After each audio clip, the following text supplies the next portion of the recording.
Boa noite. No próximo dia 15 de novembro, os imbitubenses vão às urnas para escolherem os novos gestores da Prefeitura e vereadores para os próximos 4 anos. Em uma eleição de turno único, 5 pessoas de diferentes partidos ou coligações disputam a preferência dos imbitubenses. Para ajudar o eleitor a fazer a melhor escolha, o Portal A Hora promove uma série de entrevistas com os 5 candidatos à Prefeitura de Imbituba. Os encontros respeitaram todos os protocolos de segurança sanitária de enfrentamento à pandemia do novo coronavírus. E entrevistado e entrevistador mantiveram sempre o distanciamento necessário para o não uso de máscaras. Bom, e o terceiro convidado da nossa série de entrevistas para as eleições 2020, numa sequência que foi configurada por sorteio, é o médico e atual prefeito de Imbituba, Rosenvaldo Júnior, candidato à reeleição pelo PSB, o Partido Socialista Brasileiro.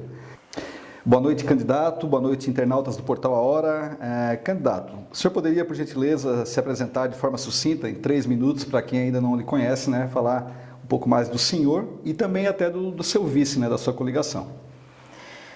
Boa noite, Kleber. Boa noite a todos do Portal A Hora. Agradeço o convite, de poder estar conversando com todos que te assistem, o grande número de assinantes que tens no teu canal. E parabenizar por essa série de entrevistas que fazem muito bem à democracia, fazem muito bem a quem quer realmente se informar, a quem quer ter conhecimento dos candidatos, de quem está pleiteando os cargos públicos, os cargos políticos em nossa cidade e poder dar um voto consciente. Para quem não me conhece, então, eu sou Rosenvaldo Júnior, médico cardiologista e há 3 anos e 10 meses prefeito municipal de Imbituba e agora candidato à reeleição, candidato a um novo mandato, juntamente com o Clésio do Restaurante Marcão, meu candidato a vice do Partido Progressista. Pretendemos termos uma nova gestão, uma gestão que possa junto com os vereadores eleitos, junto com a comunidade de Imbituba, fazer nossa cidade continuar crescendo, continuar se desenvolvendo, continuar tendo melhorias na saúde e na educação, uma cidade que continue no caminho certo. Tivemos um primeiro mandato de algumas dificuldades a serem vencidas, de um momento que o país atravessava e atravessa de dificuldades, mas que conseguimos com muita gestão, com muita responsabilidade, com muito trabalho, concluirmos e estamos concluindo com bastante êxito, mantendo o município equilibrado, as contas públicas equilibradas e podendo investir sim em infraestrutura, investir em saúde, investir em educação.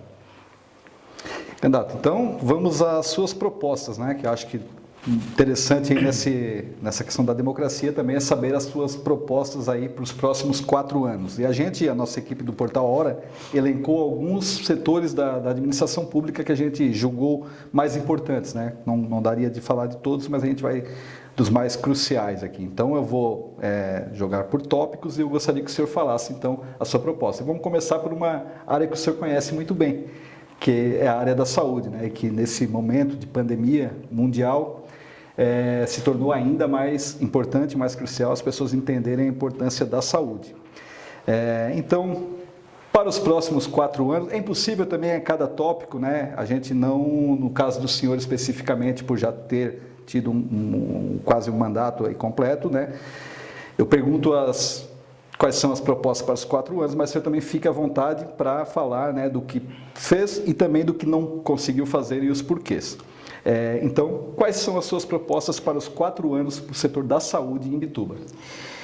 Bom, Kleber, é bastante salutar falar de saúde. Eu, como médico, por ser médico, por ter conhecimento na área, tinha também uma responsabilidade maior com esta área e uma cobrança maior das pessoas, uma confiança maior das pessoas que a gente fizesse um grande trabalho na área da saúde, e nós conseguimos grandes avanços na área da saúde, né? E claro, temos muito ainda por fazer, né? A saúde pública no Brasil, que sempre foi considerado um problema, e a gente sabe do quanto precisa de investimento, do quanto o Sistema Único de Saúde precisa ser melhorado, precisa ser ampliado em questão de acesso, em questão de investimento. Mas, por outro lado, nesse momento de pandemia especificamente, ficou muito claro também, e é bom que as pessoas tenham essa consciência da importância que é termos um sistema público de saúde no nosso país. E nesse momento de pandemia, talvez o Brasil não tenha tido um enfrentamento pior à pandemia por ter o SUS. Então, o SUS salvou muitas vidas, e se não fosse o SUS, a gente teria um caos maior na área da saúde. E onde os municípios, os estados, onde se teve melhores resultados no enfrentamento à pandemia, foi nos locais onde a gente tinha um SUS mais fortalecido, onde a gente tinha uma rede pública melhor estruturada, onde a gente tinha melhor capacidade de atendimento. Então, é bom ficar claro para todos que todo investimento em saúde, todo investimento na saúde pública do município, dos nossos cidadãos, é sim um investimento basicamente que salva vidas, né? E a pandemia deixou isso bem claro. Nós tivemos nessa gestão que estamos concluindo, um investimento muito forte na área da saúde, gastando sempre bastante acima do limite mínimo, né, por lei, do piso estabelecido por lei. Fortalecemos a nossa farmácia básica e hoje no município não falta remédio. Hoje nós temos na nossa relação municipal de medicamentos, o REMUME, que são aqueles medicamentos que o município diz assim, essas medicações eu vou fornecer aos meus cidadãos. O REMUME de Imbituba é a relação de medicamentos maior da nossa região. Imbituba é o município da região que mais oferece em variedades medicamentos. E na nossa relação municipal de medicamentos hoje não existe falta. Nós atendemos a todos e todos recebem as suas medicações. Talvez no momento da pandemia as pessoas falaram de problemas na farmácia, tínhamos problema de fila na farmácia, é verdade. Na pandemia a gente podia atender só 5 por vez e a nossa farmácia do município chega a atender entre 300 e 400 pessoas por dia. E atendemos esse número todo porque todas saem com seu medicamento, todos saem com seus remédios. Precisávamos sim fortalecer o atendimento em saúde básica, precisávamos fortalecer o atendimento nas unidades de saúde e procuramos fazer isso. Para fazer isso a gente precisava que o médico tivesse mais presente na comunidade, que a equipe de enfermagem tivesse mais presente e para isso precisaríamos valorizar melhor esses funcionários, esses servidores. Nós mais que triplicamos o abono dos médicos, aumentamos o abono das enfermeiras, pagamos o piso nacional dos agentes comunitários de saúde, além do abono que pagamos, investimos muito nos exames de média e alta complexidade, o que não é uma obrigação do município. Média e alta complexidade são obrigações do Estado de Santa Catarina, no que a gente chama das responsabilidades tripartite, né? Então tem responsabilidades do governo federal, do governo estadual e do município. Então pagar exames de média e alta complexidade, como tomografias, endoscopias, cateterismos cardíacos, não é uma obrigação do município, mas é o nosso cidadão que precisava e por isso nós fizemos multirões de exames para tirar as pessoas da fila e esses multirões foram feitos anualmente e a gente conseguiu sim agilizar a fila, que aliás hoje é respeitada, né? Hoje a nossa fila, nós instituímos no município um controle para que as pessoas tenham sim a fila e hoje ela é seguida rigorosamente por ordem de entrada, né? Nós temos no município um setor específico que analisa cada pedido. Claro, os pedidos de urgência são respeitados dentro da sua urgência, existe uma classificação de urgência, mas não existe mais jeitinho para ninguém passar na frente. Então isso é importante porque dá dignidade às pessoas. Investimos e retomamos, fomos dos primeiros municípios a retomar as cirurgias eletivas, também que é uma responsabilidade do Estado. O Estado reiniciou os mutirões e o município de Imbituba foi dos primeiros a se organizar para retomar essas cirurgias eletivas. Então nós trabalhamos bastante para fortalecer a saúde e conseguimos agora, nesse último ano, um grande ganho, um grande marco para a saúde de Imbituba, e a gente diz que talvez seja o maior avanço da saúde pública do município, depois da fundação do Hospital São Camilo, com o saudoso Padre Itamar, né? O maior avanço que tivemos na saúde de Imbituba é a instalação da UTI do Hospital São Camilo, que já está em funcionamento, o município está pagando, ela está funcionando e atendendo os imbitubenses e cidadãos da região também. Para o próximo mandato, para uma próxima gestão, precisamos sim fortalecer ainda a atenção básica do município, e a nossa ideia é que em cada uma das 5 regiões do município nós tenhamos pelo menos um dos postos, uma das unidades de saúde tenha o seu atendimento ampliado, para que possa fazer pequenas cirurgias, para que possa fazer suturas, fazer medicações, para que a pessoa não precise sempre se deslocar à emergência do Hospital São Camilo para receber um atendimento médico que seja mais urgente. Então, que a gente tenha em cada região do município unidades com horário ampliado e com capacidade de atendimento ampliada, para que a gente possa diversificar o nosso atendimento nas diferentes regiões. Precisamos investir agora também para diminuir o número de veículos que se deslocam para outros municípios. Nós precisamos fazer com que o imbitubense seja cada vez mais atendido aqui em nossa cidade, diminuindo a necessidade do que se chama de TFD, tratamento fora do domicílio. E para isso, o primeiro passo nós já demos, né, que foi justamente a instalação da UTI em Imbituba. Então, a instalação de uma UTI, nós termos no nosso município uma UTI, permite que cirurgias de complexidade maior possam ser feitas aqui, permite que algumas especialidades que dependem de uma UTI para trabalhar, como cirurgia vascular, como neurologia e outras especialidades cirúrgicas, possam também procurar o nosso município, porque vão poder trabalhar aqui e ter a retaguarda de uma UTI. Então, vamos focar bastante nisso, em melhorar e reestruturar a nossa capacidade de atendimento em saúde básica e trabalhar bastante para que a gente possa cada vez mais ter exames de média, alta complexidade, atendimentos médicos especializados no nosso município, aqui na nossa cidade de Imbituba. Temos a nossa policlínica no centro, que precisa de ampliação, e estamos já realizando um projeto arquitetônico para ampliação da nossa policlínica, para que a gente possa ter mais atendimentos ali e talvez ali mesmo termos a sede da própria Secretaria de Saúde e de outros serviços. É um prédio do governo ali? É um prédio municipal, né? Isso, é um prédio municipal. Hoje a nossa Secretaria de Saúde funciona num imóvel que é locado, como era anteriormente, mas foi totalmente reestruturado, né, num outro local, com uma capacidade de atendimento melhor, com maior comodidade aos nossos usuários, com acessibilidade a todos, assim como é o Centro de Especialidades Odontológicas, né, que também foi reestruturado, foi para um outro local, e hoje é referência no estado pela qualidade de atendimento, pela qualidade de suas instalações e também pela qualidade de nossos profissionais. Perfeito. Candidato, o segundo item, né, da gestão pública que a gente separou está intrinsecamente ligado à saúde, né, que é o saneamento, né? E o saneamento foi uma das suas bandeiras, né, na outra campanha para a sua atual administração. E então gostaria de saber, né, quais são aí as metas para o saneamento e também o porquê que também não conseguiu se avançar tanto quanto o senhor gostaria. Na verdade, foi e é uma das minhas bandeiras, né? E é muito importante que a gente possa realmente fazer o saneamento de Imbituba acontecer, né?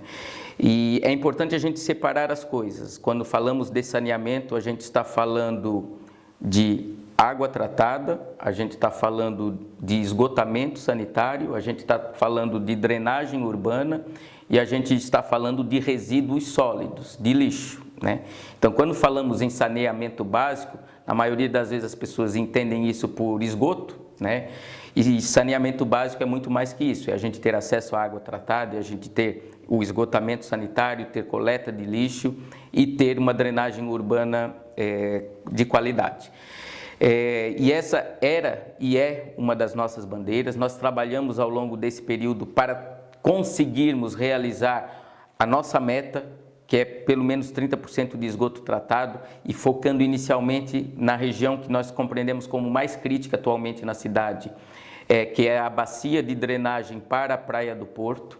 Então, a nossa ampliação da rede de esgoto, entendemos nós, deve acontecer primeiro pela região do Village, Vila Alvorada, Vila Nova Alvorada e a parte final do centro, boa parte dessas, né, drenando para a Praia do Porto, né, para onde vai a drenagem urbana dessas regiões, e infelizmente ela vai drenando hoje para o Porto, junto com a água da chuva, que deveria ser a única coisa que esgota pela drenagem pluvial, mas vai junto também, a gente sabe, esgotamento sanitário de maneira irregular. Então esse é o nosso projeto. Nós temos já um processo licitatório, iniciamos um processo licitatório que foi questionado pelo próprio Observatório Social, e aqui eu parabenizo, inclusive, a ação do Observatório Social, que sempre foi parceiro do município e sempre atento às questões. Então houve dúvidas nesse processo, ele foi levado ao Tribunal de Contas. A gente aguarda a liberação do Tribunal de Contas para a realização da licitação de um projeto de engenharia que contemple a estação de tratamento de esgoto e o sistema de drenagem. Como eu disse inicialmente, a nossa previsão é dessa região, uma estimativa de investimento inicial em torno de 20 milhões. O que atrasou a realização disso foi justamente a necessidade de organizarmos o nosso setor de saneamento, né? Não existia um setor de saneamento no município, era uma diretoria apenas dentro da SEDURB, se eu não estou enganado. Nós criamos uma superintendência de saneamento, iniciamos já no começo da gestão o trabalho para a formalização de uma autarquia, uma SAMAI, né? E aí precisamos sim estudar para que isso acontecesse, precisamos editar leis para que isso acontecesse, e ela hoje está apta a funcionar, né? Ela não está ainda regularizada, ela não está em funcionamento, porque foi decisão nossa, juntamente com a nossa equipe da Fazenda e da Contabilidade, que nós iniciássemos no próximo ano, tendo em vista a necessidade de um orçamento próprio do SAMAI, e para fazermos isso na metade do ano agora, a gente teria que mexer em orçamento, retirar o orçamento de alguma pasta e criar o orçamento dessa autarquia, né, o saneamento do serviço autônomo do município. Então, está tudo pronto para que a gente inicie, e isso trará grandes vantagens para o investimento em saneamento a partir de agora. Nós precisávamos equalizar questões de recursos para investimento no saneamento. Hoje, todo o sistema de água do município, ele é superavitário, né? Nossa arrecadação de água, o nosso serviço de água, ele tem superávit, ele tem recursos que podem sim servir para investir no esgotamento sanitário.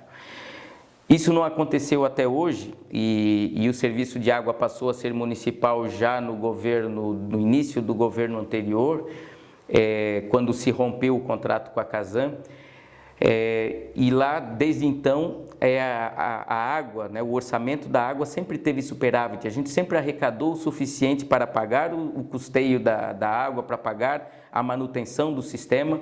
Só que a gente tem a coleta de lixo, que é deficitária, e o superávit de um setor acabava cobrindo o outro setor, também do saneamento, né? Mas impedia que a gente fizesse outros investimentos. A partir de agora, com o SAMAI formalizado, os recursos que entrarem de arrecadação da água e arrecadação do esgoto vai ser investido, vai ser o orçamento da SAMAI, que vai ser investido em água e esgoto apenas. Água, esgoto e drenagem urbana. Os resíduos sólidos, o lixo, vai continuar como responsabilidade do município, que arrecada a taxa de lixo. Então, esse déficit que existia, e se continuar existindo, não vai ser mais custeado com o recurso do esgoto, né? Porque o recurso do esgoto, da água e do esgoto, vai ser para investir nessa infraestrutura. Isso quer dizer que nós vamos ter para investir por ano, pelos números de hoje, aproximadamente 7 milhões. Por ano é o superávit que temos para podermos investir e para que o saneamento realmente saia do papel. Então, toda essa organização precisou ser feita para que a gente pudesse sim, a partir de agora, né, a partir de 2021, espero continuar à frente da Prefeitura, iniciarmos com investimentos fortes nessa área, porque sem recursos a gente não consegue investir. Agora nós temos investimentos e temos inclusive esse recurso arrecadado serve inclusive para que a gente possa buscar financiamentos, porque temos um orçamento sólido que permite uma linha de crédito maior. Por outro lado, a gente tem que dizer também que algumas pessoas falam que Imbituba não investiu no saneamento. Não é verdade.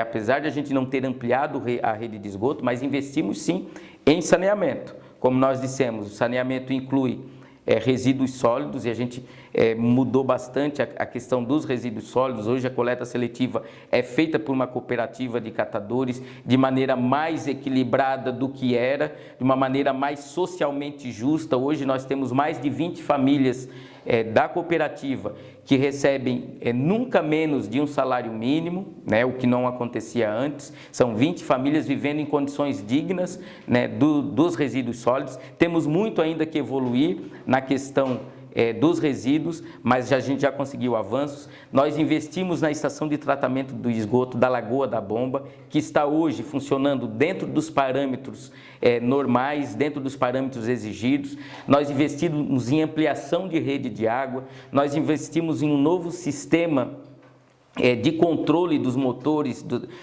e das bombas da captação e da estação de tratamento de água, permitindo que Imbituba aumentasse quase o dobro da sua capacidade de tratamento, e por isso nesse último verão a gente já sofreu bem menos com a falta de água por causa dos investimentos realizados. Estamos investindo agora na ampliação da rede de água para Nova Brasília, né, licitação já realizada e deve iniciar as obras nas próximas semanas, ampliando a capacidade de atendimento de água para aquele bairro que tem bastante dificuldade também, principalmente na temporada de verão.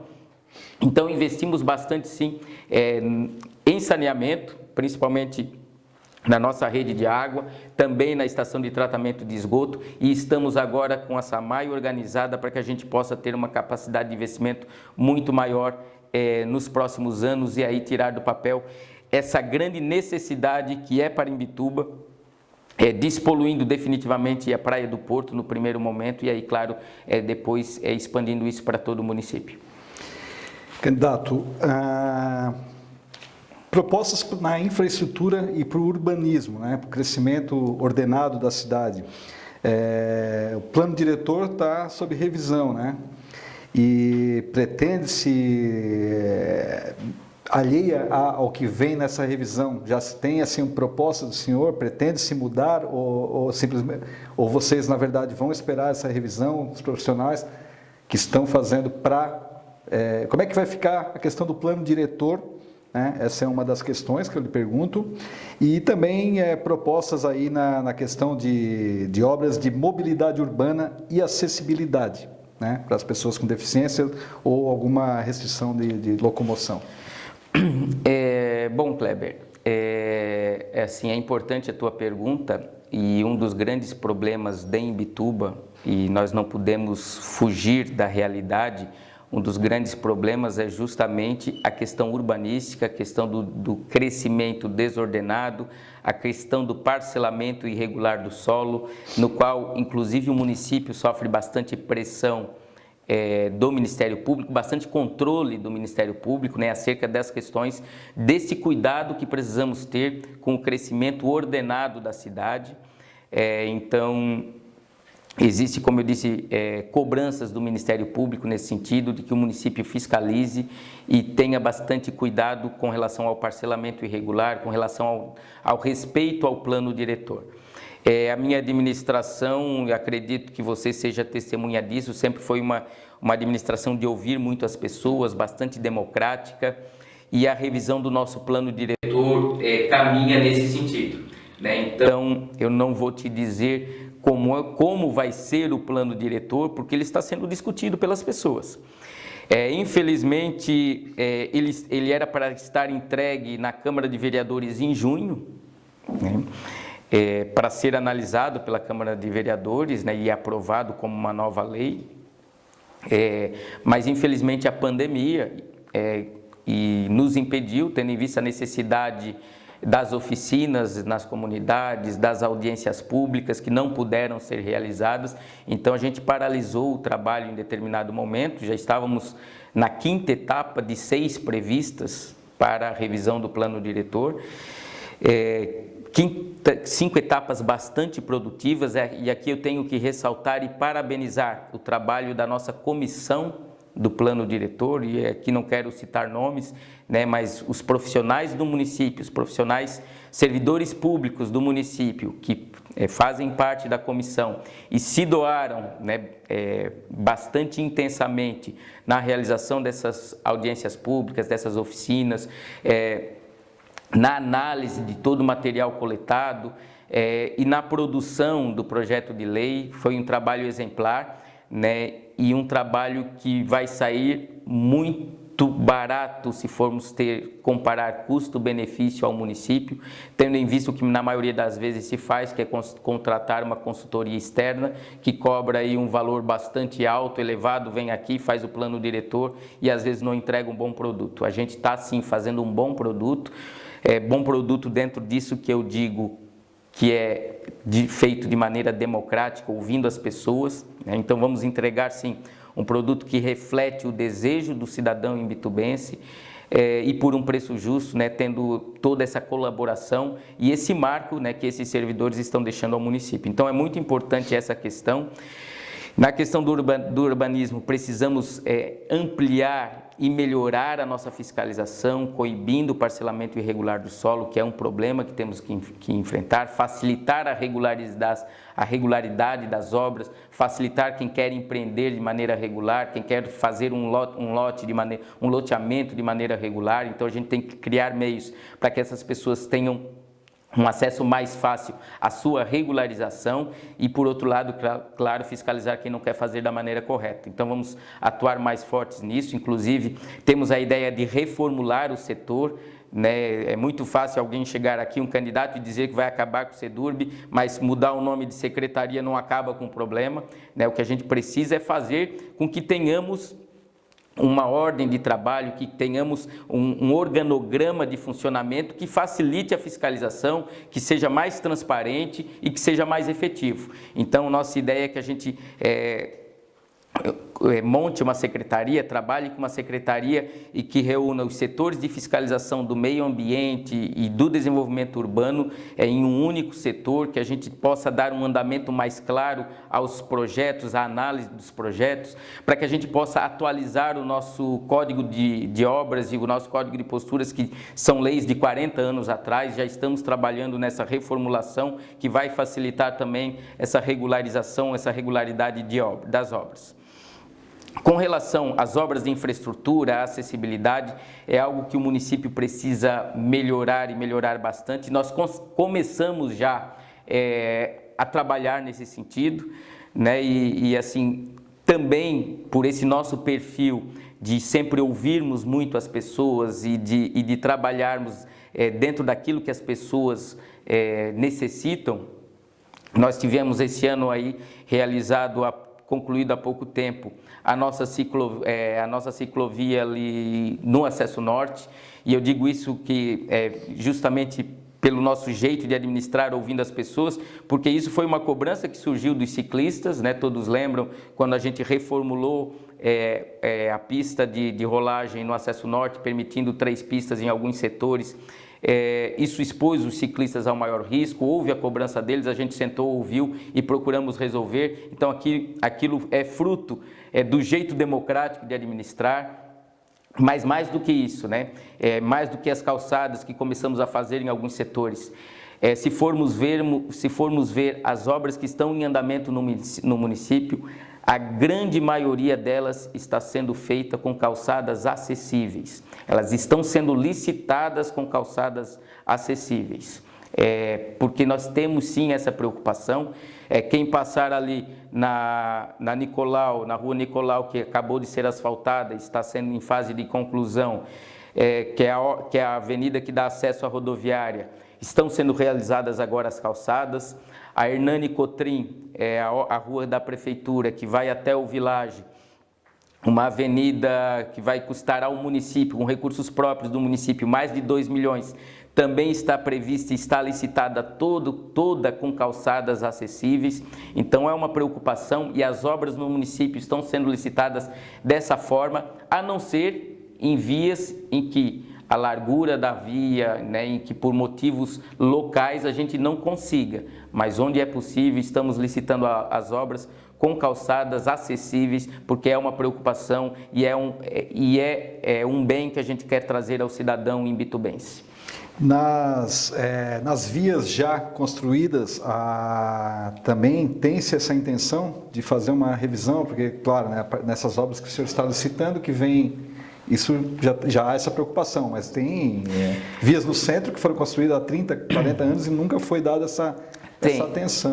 Na verdade temos sim, e isso a gente pretende fazer em parceria com a comunidade, né, e até porque o nosso Código de Posturas coloca, né, a necessidade do cidadão também cuidar da sua calçada, da calçada em frente ao seu imóvel. Mas a gente pretende em parceria, né, estabelecendo projetos que sejam econômicos, a gente trabalhar nesse sentido. Já temos, como eu disse, inclusive no centro da cidade, feito já, por uma necessidade maior, algumas calçadas acessíveis, pela preocupação que nós temos, inclusive recentemente fizemos ali ao lado do semáforo, na Hernani Cotrim também, inclusive o semáforo que também é acessível, que também tem sinal sonoro para quem tem dificuldades visuais, porque a gente tem que trabalhar sempre pela inclusão de todos. Sim, todos são munícipes igualmente, né? Exatamente. Inclusive nos tributos e impostos. Chegamos aqui ao meio ambiente, né? O senhor já explanou algumas coisas que estão ligadas ao meio ambiente, no saneamento, mas também tem alguma proposta a mais, né, nessa questão?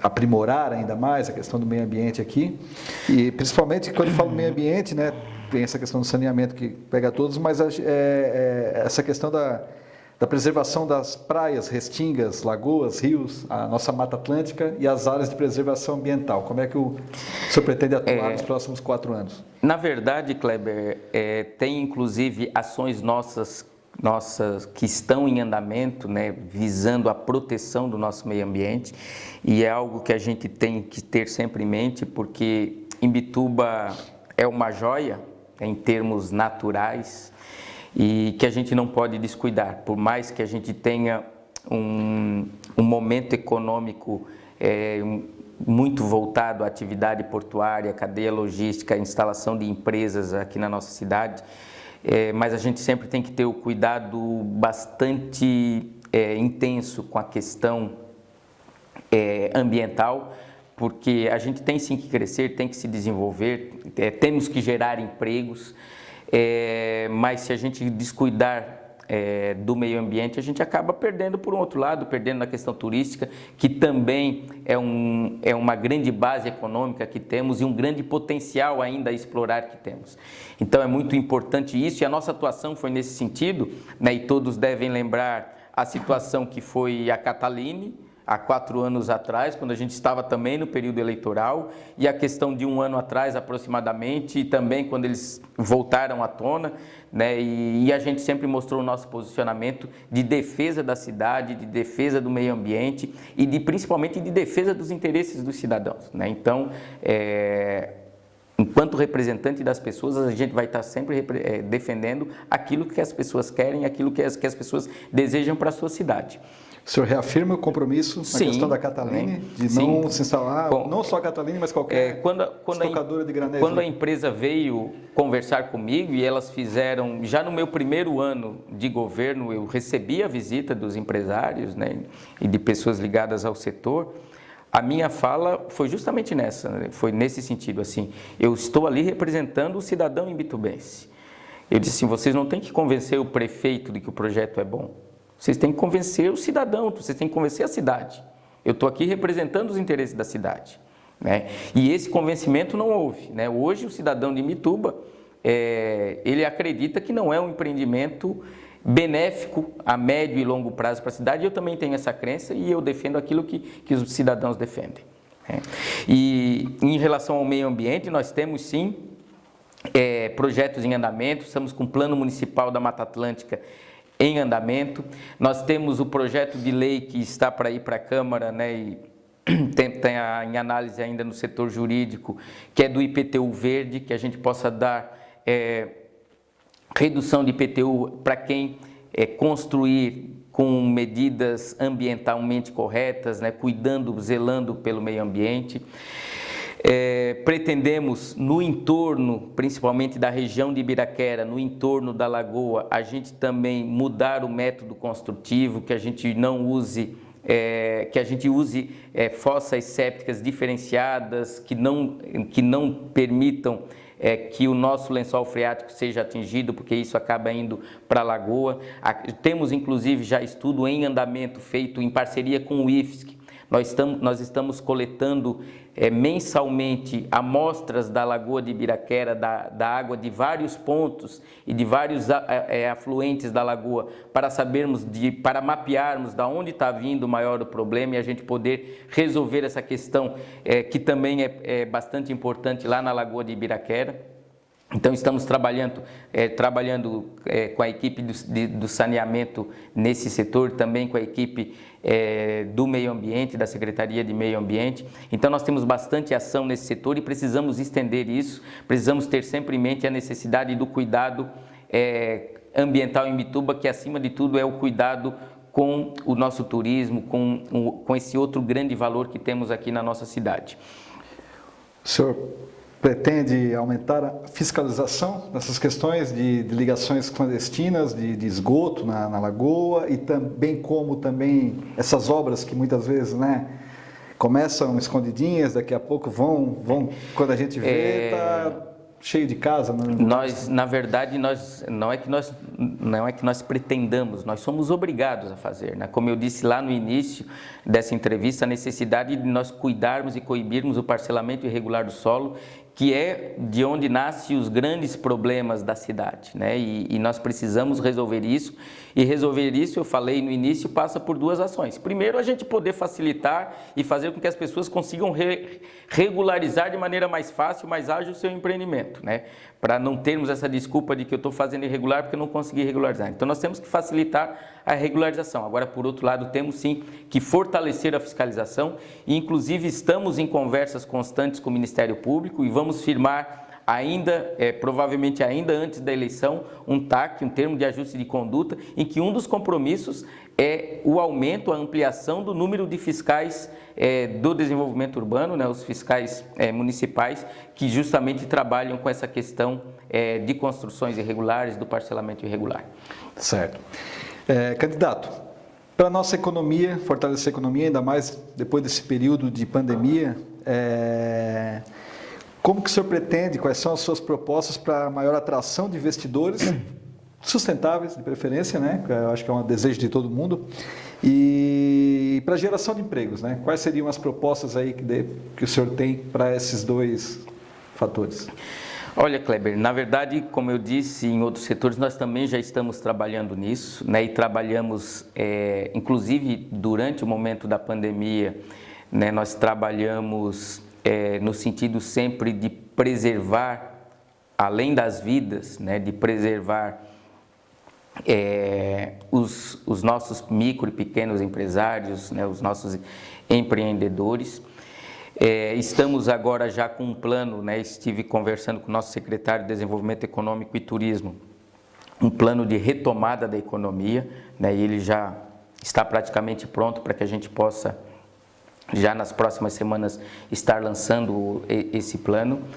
Todos sabem, nós lançamos em Imbituba, né, um modelo que inclusive já foi feito em outras cidades, né, que inclusive pediram um modelo da lei de Imbituba, o programa do Juro Zero, né, para favorecer microempreendedores individuais, os MEI, para favorecer micro e pequenos empresários, e esse programa injetou na economia aproximadamente R$500 mil, R$500 mil, que não foi R$500 mil do município, foram dos bancos parceiros, das entidades parceiras, só que o município vai pagar o juro. Arcando com o juro. Aquele pequeno empreendedor que pegou R$10 mil para poder pagar a folha de seus funcionários, para poder não parar o seu negócio, para poder refazer seus estoques, ele pegou 10 mil emprestados do município, vai parcelar isso, vai ter um período de carência e vai pagar R$10 mil. Né? O juro vai ser custeado pelo município, então, com recurso pequeno, a gente conseguiu alavancar aí vários negócios. Durante a pandemia mesmo, nós estamos com a Sala do Empreendedor aberta desde o ano passado, em parceria com o Sebrae é parceiro nosso, onde a gente pretende também, em parceria com o Sebrae, colocar em todas as escolas municipais o ensino do empreendedorismo nas escolas, né, também trazendo essa visão importante, né, para os nossos cidadãos, importante de que cada um pode ser um empreendedor. E em parceria com o Sebrae, então, temos em funcionamento a Sala do Empreendedor, e nesse ano de 2020, mesmo com a pandemia, mais de 500 atendimentos na Sala do Empreendedor foram feitos e mais de 50 empresas formalizadas pela Sala do Empreendedor. Então, é um resultado bastante significativo, tendo em vista esse momento em que muitas empresas estão fechando, né, e a gente conseguiu estar dando esse recomeço para muitos empreendedores. Entramos há alguns meses, há algumas semanas, na Câmara de Vereadores com um projeto de lei de incentivo fiscal. Então, a gente sabe que o empreendedor, no início do seu negócio, ele precisa de um incentivo, precisa de algum abatimento dos tributos para que possa empreender, para que possa investir. Isso está em análise na Câmara de Vereadores, um projeto de lei que vai facilitar a vinda de novos empresários, a atração de novos empresários. E aí a gente não está falando de atração de grandes empresas, que, claro, se puderem vir, serão bem-vindas, mas a gente tem que focar principalmente em pequenas e médias empresas, que na maioria das vezes são mais sustentáveis, como você colocou, e em termos sociais, em termos de resultado de distribuição de renda, às vezes tem um efeito muito maior do que grandes empreendimentos, do que grandes fábricas. Precisamos trabalhar a questão de áreas do município para isso. Nós estamos terminando também a regularização da questão do nosso distrito industrial. Nós precisamos e trabalhamos arduamente nesse período, regularizar as matrículas, fazer uma unificação de matrículas e poder passar a cada um dos empreendedores o seu título de propriedade. O que não conseguimos ainda, está no cartório o nosso pedido, né, e o levantamento topográfico feito para que a gente possa concluir esse trabalho. E poder também facilitar o empreendimento naquele setor, inclusive com algumas áreas ainda disponíveis que a gente vai poder leiloar e ofertar a outros empresários. Estivemos aí no período do último mês, pelo menos 2 reuniões com o secretário da Fazenda do Estado, o senhor Paulo Eli, falando também das áreas que o Estado tem no nosso município, que precisam ser colocadas à disposição da cidade, para o desenvolvimento da cidade. E como eu conversei com o secretário, quando a gente fala colocado à disposição para o desenvolvimento da cidade, não quer dizer que elas precisam passar para o município, mas o que a gente quer sim é que elas sirvam para empreender, sirvam para que a gente possa fazer novos loteamentos industriais, para que a gente possa atrair empresas. Então, esse é o nosso pleito, né, e o secretário está bastante disposto disso. Ele que agora é o liquidante dessas áreas que existem no município, e a gente pretende continuar essas conversas com o estado de Santa Catarina, porque a gente tem essas grandes áreas que servem para o município empreender, Quais áreas? Especificamente a área do que se chamou de ZPE, que nunca saiu, e outras áreas na cidade ligadas à antiga Codesc, passou a ser Codesc, a Codesc foi extinta, hoje a Secretaria de Fazenda, na pessoa do senhor Paulo Elis, está como liquidante dessa área, né, e a gente precisa fazer com que ela sirva para o desenvolvimento da cidade. Candidato, para a educação, quais seriam as propostas aí para os próximos 4 anos? E posso também botar como subpergunta?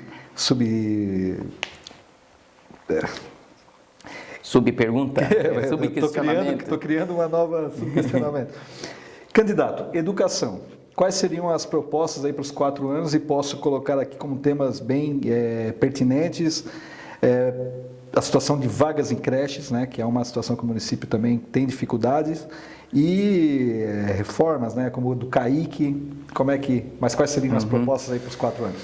Bom, educação, como eu disse no início também, foi uma bandeira nossa, né, e uma área que a gente procurou trabalhar bastante, e tivemos durante esse período um investimento na educação de mais de 4,5 milhões em infraestrutura foram investidos na educação do município, em reformas de creches e escolas, em ampliação, inclusive do CAIC e da creche Sargento Antônio.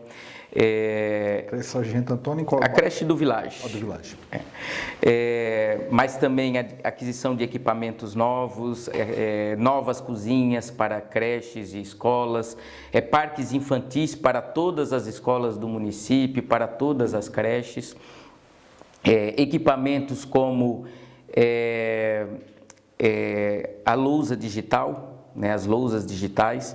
Hoje, todas as salas do município, do 6º ao 9º ano, tem lousas digitais. O professor, ele escreve num quadro digital, aquilo fica gravado, o aluno pode levar para casa, pode em casa abrir, o professor pode abrir uma página da internet, pode abrir o portal A Hora e assistir com os alunos a entrevista dos candidatos, ou pode abrir um atlas de anatomia e mostrar o corpo humano. Isso existe em todas as salas municipais do 6º ao 9º ano. Nós equipamos, e as do 5º ano, algumas já receberam, a gente está com um processo licitatório, até o fim do ano todas do 5º ano devem ter também. Algo que não existe em escolas particulares do município. Ensino fundamental não seria adequado, ou também se tem essa... A gente começou pelas séries finais, vindo do 9º, né? Porque é onde é mais interessante, é mais importante essa interatividade, onde se tem mais ganho com essa interatividade, mas a ideia é que a gente continue ampliando para todas as salas do município. Com relação ao CAIC, a reforma especificamente do CAIC, a gente teve problemas nessa reforma desde o início, né? Uma escola que foi interditada pela Defesa Civil, pela Vigilância, precisamos fazer projetos, refazer projetos, né? Mas ela está com 90% de suas obras concluídas e estará pronta para o retorno das aulas presenciais, assim como a creche do Village, a creche Sargento Antônio, que está com 95% das obras concluídas. Qual a previsão para as duas? As duas terminam ainda, eu acredito que ainda no mês de novembro devemos estar com as duas obras concluídas, né? Concluímos há pouco uma reforma completa da Escola Hermínia, no Arroio, que praticamente é uma escola nova, né? Se aproveitou apenas as paredes, todo o telhado é novo, o piso é novo.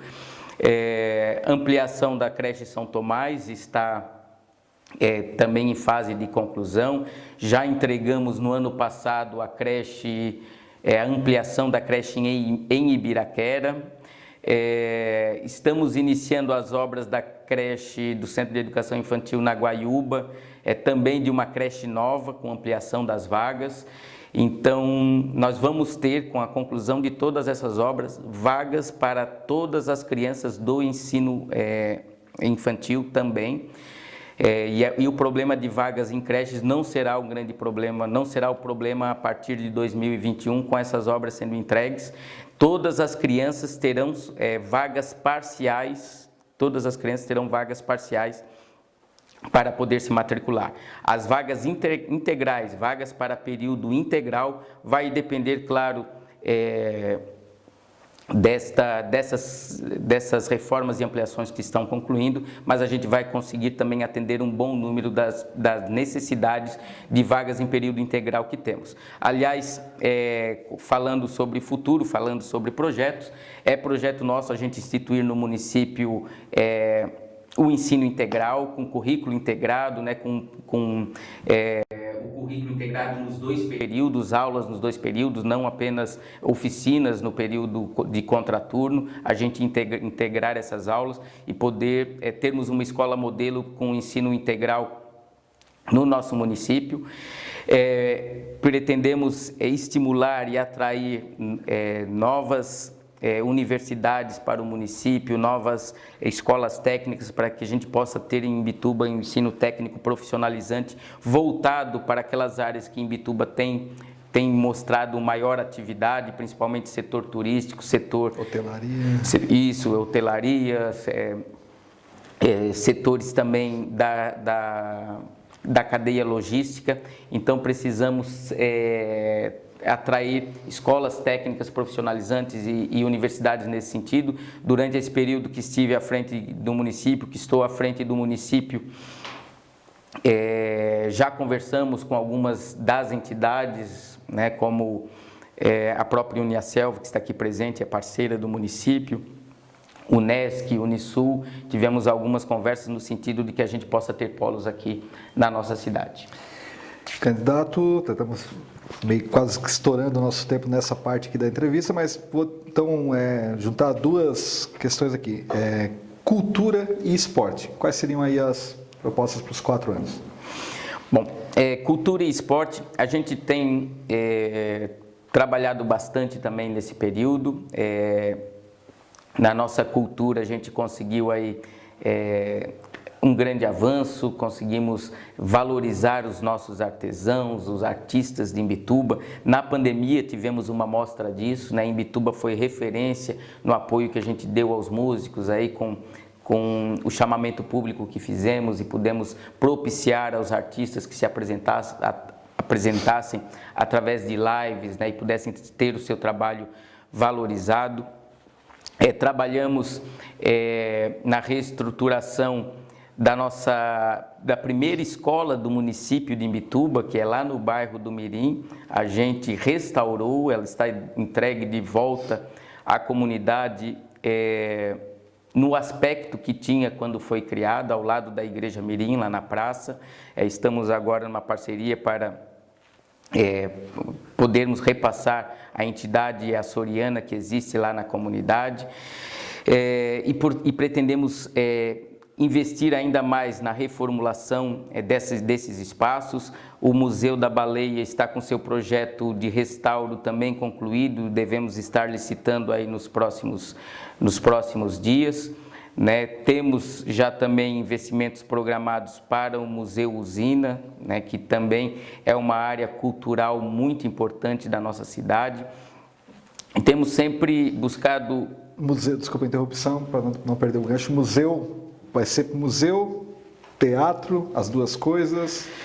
Eu acredito que dá para aliar as 2 coisas, né? A antiga usina termoelétrica, não dá para deixar de ser um museu, tendo em vista a riqueza de material, de equipamentos, de história que nós temos lá dentro. Arquitetônica também, né? Arquitetônica também, né? E o local onde está, né? Ao lado da Lagoa da Bomba, que já temos projetos nós falamos do meio ambiente e não falamos da Lagoa da Bomba, né, mas nós estamos com um projeto de revitalização da Lagoa da Bomba, temos 1,5 milhão na Caixa Federal disponível para iniciarmos esse projeto, estamos na análise dele, né, para a liberação desse recurso e podermos fazer a licitação, mas então aquela ali é uma área riquíssima, tanto em termos naturais quanto culturais para a nossa cidade, e tem espaço ali sim para termos um belíssimo teatro, né, e trazermos para Imbituba, aumentarmos em Imbituba esse gosto pelo teatro, né, esse gosto pelas artes, pela cultura. No caso da Lagoa da Bomba também serviria como um parque? Sim. Projeto... Essa é a ideia, né? Essa é a ideia de revitalização e de urbanização para a cidade, né? Que ela possa ser usado também como um equipamento público da nossa cidade. Perfeito. Estamos chegando aqui ao final dos tópicos, né? O transporte público, prefeito, é uma questão, né, que muita reclamação, a gente no Portal Hora sempre recebe, muitas até passamos, né? Mas também sabemos que há uma equação que precisa ser, né, da empresa que está também, que tem suas reclamações, que enfim. Mas quais são os planos aí para uma melhoria? E também não só se tratando de ônibus, né, de transporte coletivo, mas em todo o transporte público, em toda a sua esfera. Exato, o transporte público hoje, quando se fala só de ônibus, a gente tem uma dificuldade bastante grande, uma dificuldade inclusive de financiamento do sistema, né? Hoje nós temos uma passagem que é muito cara, né?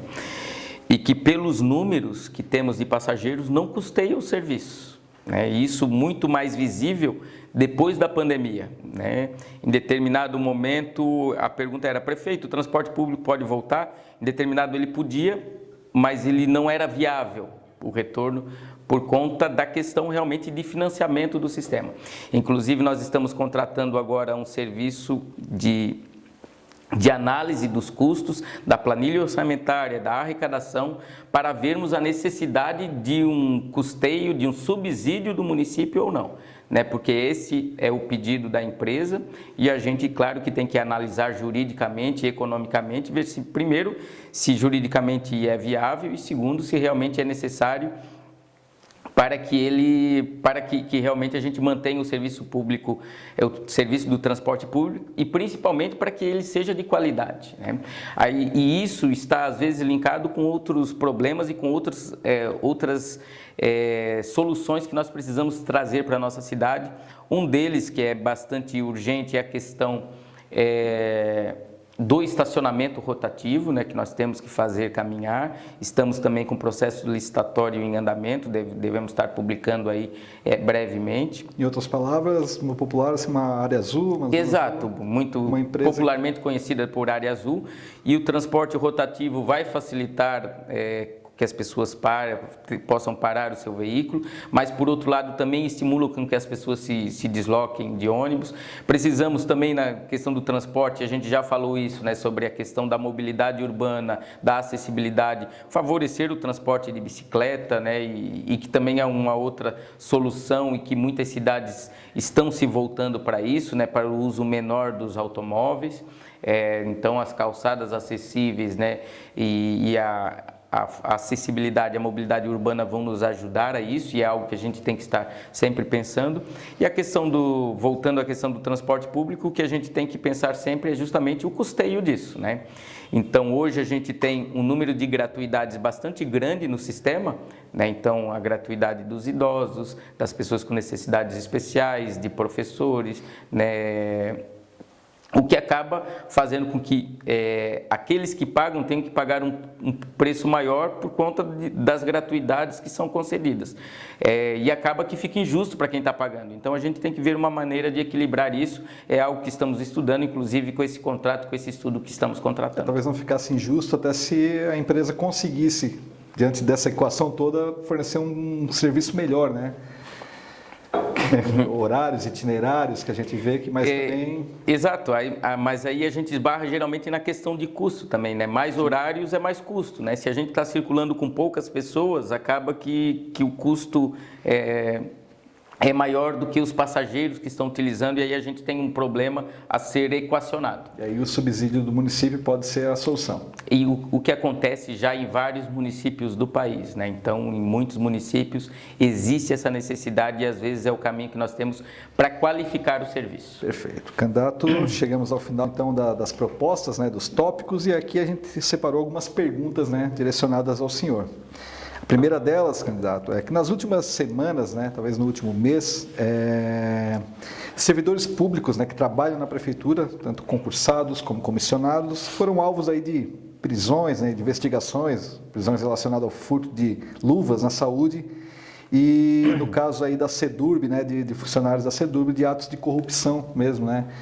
E seus adversários vêm tentando relacionar os eventos à sua gestão, né, até uma responsabilização do prefeito. Como o senhor vê estas ilações e até que ponto esses fatos podem atrapalhar a sua candidatura à reeleição?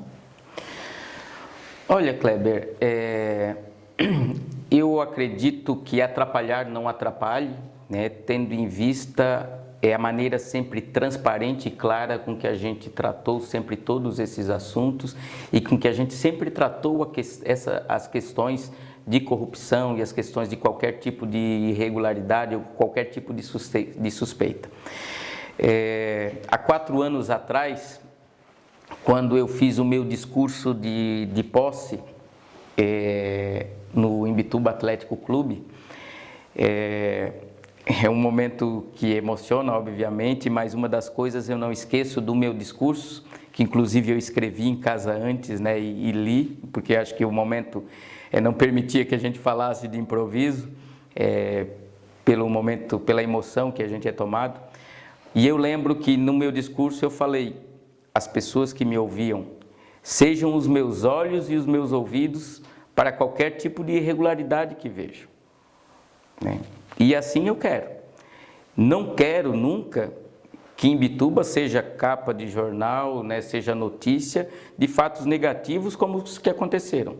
Mas se eles existem, que seja, né? Então, não tenho nenhum medo com relação a isso, né? Não tenho nenhum medo com relação a problemas como esse que aconteceram na minha gestão, aconteceram em gestões anteriores, né? E as investigações até estão mostrando, investigações que às vezes já vêm de mais anos. Agora que se aconteceram, que sejam divulgadas e que sejam apuradas, né? Eu, no momento que tomei notícia, que tomei conhecimento dessas questões, no mesmo dia, né, a gente procurou informar as pessoas do que estava acontecendo e também se informar de como aconteceu e de que maneira a gente impede prejuízo maior e também mensurar qual foi o tamanho desse prejuízo. Então, essa é a nossa função enquanto gestor público. Não permitir que aconteça, e se acontecer, que a gente investigue, que apure e possa recuperar o dano que foi causado. Então, nossas ações são e vão ser sempre nesse sentido, né? E na minha gestão, não foram apenas essas as sindicâncias que aconteceram. Nós criamos a ouvidoria do município, nós estruturamos a controladoria com uma controladora de carreira concursada, né, que é o braço do Tribunal de Contas dentro do município, e eu mesmo, por muitas vezes, encaminhei à controladoria denúncias que chegaram, né, que foram levadas a público ou que chegaram ao meu conhecimento, para que a controladoria abrisse um processo de sindicância e levasse à frente as investigações. Fomos a todo momento que tivemos contato com irregularidades. Muitas vezes nós ativamente procuramos o Ministério Público, nós ativamente procuramos a Polícia Civil para fazermos boletim de ocorrência, sempre procurando preservar o bem público. Então, de maneira nenhuma me atinge o que aconteceu. Eu fico até imaginando, né, de repente, algum candidato, quando tomou conhecimento da decisão do juiz, que está em segredo de justiça, mas vazou, né? E muitos tomaram conhecimento. Então eu fico imaginando a angústia de alguns candidatos lendo as 60 e poucas páginas, procurando o meu nome, e nas páginas tinha uma citação à administração municipal. Em algumas das gravações alguém disse assim: agora nós temos que cuidar porque o município está fazendo uma auditoria. Então esse é o nosso papel. É o nosso papel de fiscalizar, e nós sempre levamos muito sério isso.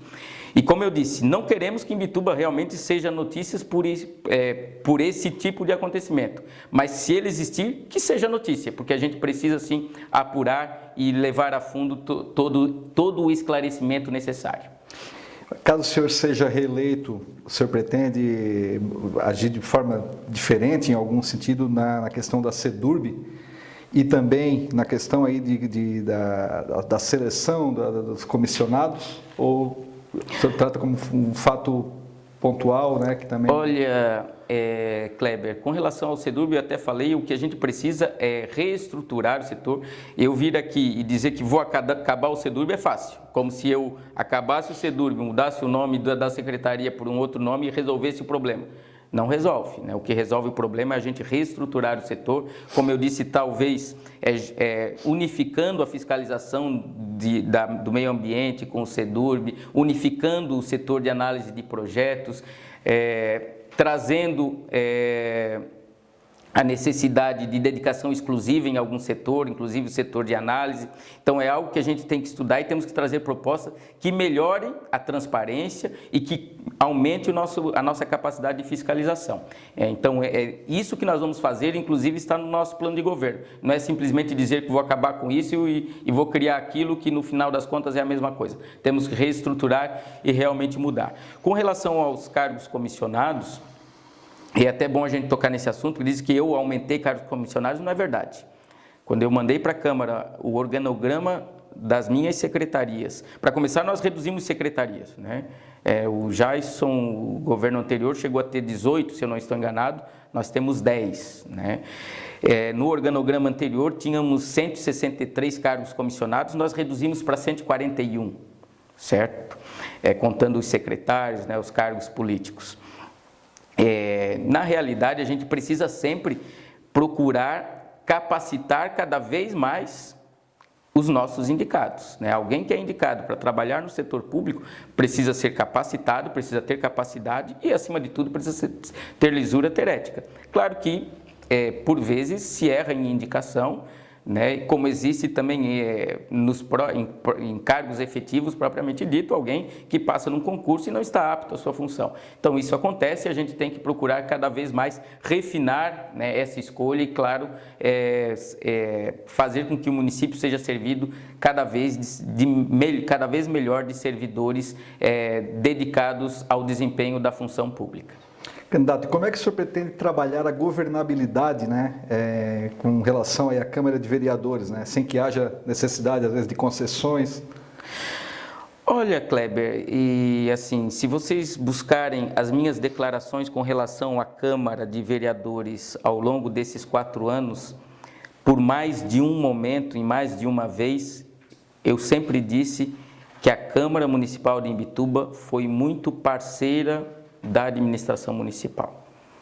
Então eu não vejo um problema a governabilidade, porque quando nós tivemos projetos que teriam algum embate maior, projetos que tivessem alguma controvérsia maior, eu me prontifiquei a ir até a Câmara de Vereadores e, por vezes, eu fui o prefeito que mais estive presente em sessões da Câmara, e não só na sessão, né? Eu tive algumas vezes na sessão e muitas vezes anterior à sessão, na reunião dos vereadores, explicando algum projeto, a necessidade e a importância da aprovação de algum projeto. E se for ver o histórico de votação da Câmara, eu não me lembro se tive alguma derrota, e tive alguma derrota em algum projeto de lei, mas muito poucos, e a grande maioria dos projetos, quando não aprovados por unanimidade, aprovados pela ampla maioria, inclusive com votos dos chamados vereadores de oposição. E os vereadores de oposição, quando eu disse que sempre tive uma relação muito democrática com a Câmara, porque os vereadores de oposição fizeram seu papel, criticaram quando achavam que tinham que criticar, mas quando a gente teve projetos importantes para a cidade, em que eu fui lá e a gente conversou, a gente sempre achou um meio de democraticamente chegar a um consenso e poder aprovar os projetos necessários. Então a governabilidade nunca foi e não vai ser um problema meu, porque a gente tem essa relação muito franca, muito clara e muito transparente com a Câmara de Vereadores. A gente não sabe a próxima Câmara quem vão ser os vereadores, mas o meu jeito de agir vai ser o mesmo. Candidato, uma última pergunta para que depois também o senhor possa dar um recado direto aos eleitores. A sua situação enquanto gestor do município foi marcada nessa pandemia, principalmente, por decretos restritivos de isolamento no início, né? Mas também depois por flexibilizações em outras fases da pandemia. Isso também após muita pressão do comércio e do setor produtivo, né? Teve carreatas nas redes sociais. Hoje, o senhor, na atual situação da pandemia, o senhor pautaria suas ações de forma diferente? Como o senhor avalia a sua atuação nessa pandemia? Bom, Kleber, eu vou dizer até que não sou eu que avalio. Eu acho que os números falam por si, né? Mas com relação à pressão e às decisões e os momentos de maior restrição, de menor restrição, é importante que fique claro que, como eu já falei em outro questionamento, o meu jeito de administrar sempre foi muito democrático, sempre foi muito de ouvir as pessoas, mas não de se deixar levar por pressões. Então, quando houve carreatas, quando houve manifestação com relação a algum fechamento, eu recebi sim as pessoas, né? Mas a gente tomou as medidas que julgava ser necessárias e serem corretas. E explicamos a todos isso, né? Então a gente, a todo momento, e cada live que eu fazia na pandemia, cada áudio que eu mandava, era para explicar às pessoas o porquê das decisões, para tranquilizar as pessoas, a gente não precisava de pânico, de caos, né? Mas para mostrar que algumas medidas precisavam ser tomadas, e foi assim que a gente agiu. E nas nossas ações, nós sempre procuramos, sim, garantir a vida, né? Garantir que a gente tivesse um bom resultado no combate à pandemia, na questão de não perdermos vida. Mas também a gente sabia das dificuldades sociais, das dificuldades dos empreendedores, das pessoas que perdiam o emprego. Então a gente tinha essa noção de que a gente tinha que achar o ponto correto para isso e que não estava escrito em livro nenhum, né? Eu tenho disse em outros locais, a grande dificuldade, e sendo médico talvez isso seja mais difícil, porque tu tem o hábito de embasar decisões em estudos científicos, em análises de estudos clínicos randomizados, e o que não existe para essa doença, né? Então, era tudo muito novo, a gente tinha que se informar, ler muito de como é que era a experiência em outros locais, em outras cidades, para tentar tomar a medida mais acertada, a medida mais correta. Mas, como eu disse, os números falam por si, né? Então, nós tivemos 13 óbitos em Imbituba, infelizmente, né? E aqui o meu pesar e a minha solidariedade às pessoas que perderam familiares nesse momento. Foram 13 vidas humanas perdidas para a pandemia, mas dentro do cenário que se avizinhava, dentro do que a gente viu em outros locais, a gente pode dizer que foi vitorioso. E quando eu falo que os números mostram isso, se a gente pegar a mortalidade que nós tivemos, né, pegarmos o número de mortos que tivemos em Imbituba, as vidas que perdemos, pelo número de pessoas contaminadas, a nossa mortalidade está em 0,63%, algo em torno disso. Em Santa Catarina, que é um estado que se saiu bem no combate à pandemia, a mortalidade está em 1,3%, o dobro. Se a gente considerar o Brasil, a mortalidade é mais que 4%. Se a gente for ver os números de a mortalidade por habitantes, né, e tem se feito esse número na mídia e nos estudos médicos por 100 mil habitantes, claro que Imbituba não tem 100 mil pessoas, mas fazendo o cálculo a gente teria aproximadamente 27 mortes por 100 mil habitantes, esta é o número de Imbituba estatística. No Brasil, esse número passa de 70.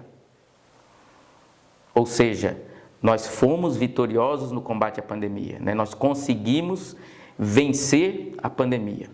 Queríamos não ter perdido ninguém, né? Infelizmente, perdemos 13 pessoas, 13 vidas, mas conseguimos, diante do caos e diante da gravidade do problema, a gente conseguiu reduzir perdas. Então, eu posso dizer que nós fomos vitoriosos e conseguimos manter a economia. Perdemos empregos? Perdemos, mas já tivemos 2 meses de recuperação, né? E conseguimos atender pessoas, conseguimos socorrer os micro e pequenos empresários, conseguimos atender as pessoas com necessidades mais urgentes, né, com cestas básicas, os kits de alimentação para os alunos. Então, a gente procurou dar esse socorro também. Claro que, assim, é bom ressaltar, e se fala muito, mas o município recebeu recurso para investir na pandemia? Recebeu. Né? Imbituba recebeu aproximadamente para combate à Covid-19. Imbituba recebeu em torno de 2,5 milhões de reais. Dinheiro exclusivo para combater a pandemia. Todos os municípios receberam recursos semelhantes. Claro que isso é proporcional ao número de habitantes, mas proporcionalmente todo mundo recebeu isso. Dinheiro gasto, contratação de equipe para manter a tenda de acolhimento aos pacientes com sintoma, para manter barreiras, para compras de EPIs, compra de máscaras, compra de álcool em gel. E na grande maioria das cidades, o recurso vai se esvair com o fim da pandemia e não ficou nada. Aqui em Imbituba, mais da metade do que nós recebemos, nós investimos em algo que vai ficar para a cidade, né? Em um bem durável, em algo que está aí para atender as pessoas durante a pandemia e vai ficar para atender depois da pandemia. Então, mais da metade desse recurso a gente gastou com leitos hospitalares, gastamos com equipamento, com respiradores, gastamos com monitores, gastamos com equipamento de hemodiálise, com equipamento de gasometria, equipamentos do município, equipamentos da cidade que vão ficar. Recebemos 10 respiradores do Estado, né? É bom também salientar o papel do Estado, monitores do Estado, mas todo o restante da UTI que foi montada com recursos do município. Com esses recursos, claro que recebemos, mas que muitos municípios se esvaíram, como eu disse, aqui em Imbituba vai ficar para a cidade. E aí tem pessoas dizendo que a UTI vai embora, né? Que é para a Covid. Não vai embora. Não vai embora porque o equipamento é nosso, né? Então o equipamento é da cidade, é um patrimônio do município. Está comprado, patrimoniado e está na Câmara de Vereadores uma lei fazendo a cessão de uso para o hospital. Ele está cedido ao hospital e vai ficar lá para a UTI, mas é nosso. Então ninguém vai pegar a UTI, botar no caminhão e levar embora. Ela é do município. Está conveniada agora para atender a pandemia por 3 meses, né? Está para ser habilitada, esse processo já foi para Brasília, não foi habilitada ainda e ela só está funcionando já durante 1 mês porque o município está pagando.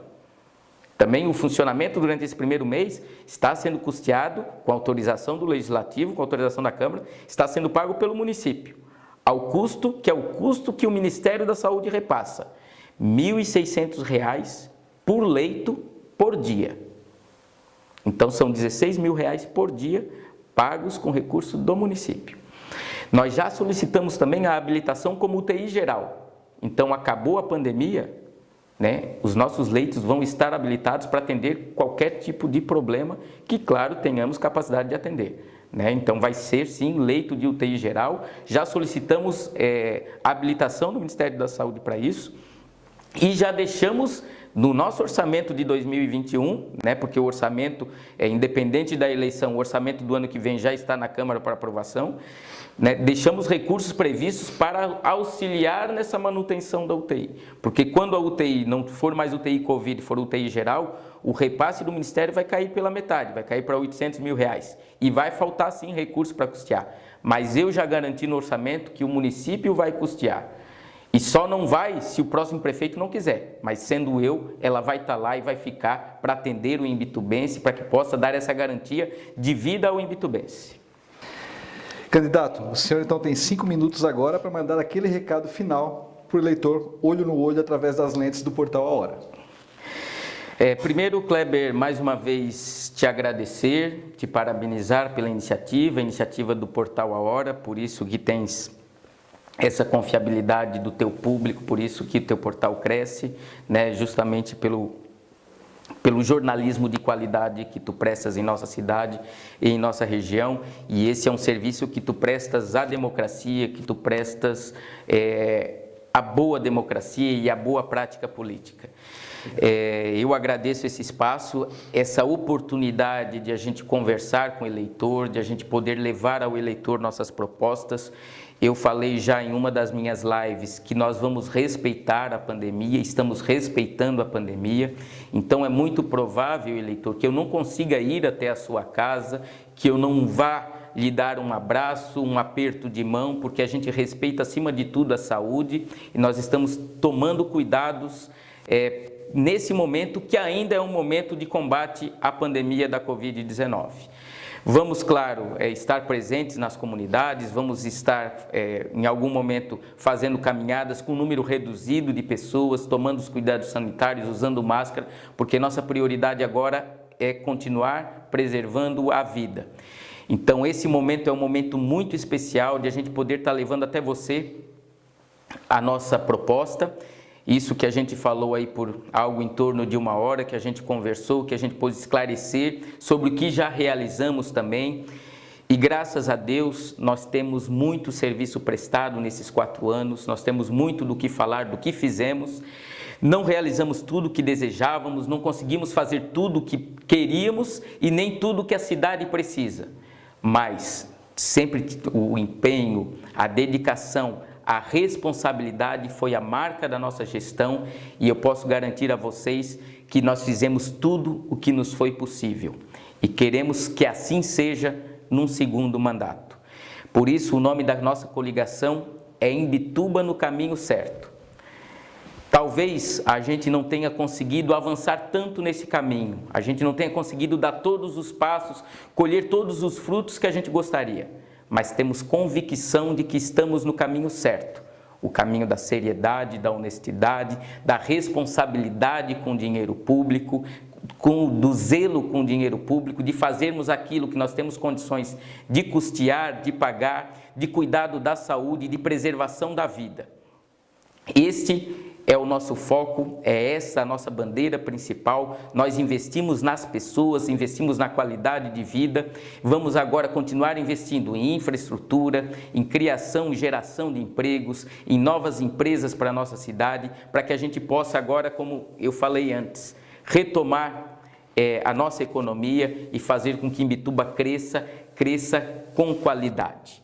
Agradeço ao Clésio do Marcão, nosso vice, nosso companheiro de chapa, aos partidos que estão conosco, o meu partido, o PSB, PP, que compõe comigo a chapa, MDB, que nos apoia. Agradeço a todos que estão nas ruas em apoio ao nosso nome, em apoio à nossa candidatura. Sigamos firmes na luta, vamos firmes, para que em 15 de novembro a gente possa ter novamente uma grande vitória e continuar trabalhando muito por Imbituba. Vote 40, o voto de Imbituba no caminho certo, conto com vocês. Muito obrigado. Candidato, mais uma vez obrigado por ter aceitado o convite. E ao internauta do Portal A Hora, fica o convite para amanhã, a nossa 4ª entrevista com o candidato Cristiano Lopes de Oliveira, do PSD, amanhã então a partir das 20 horas. Uma boa noite a todos.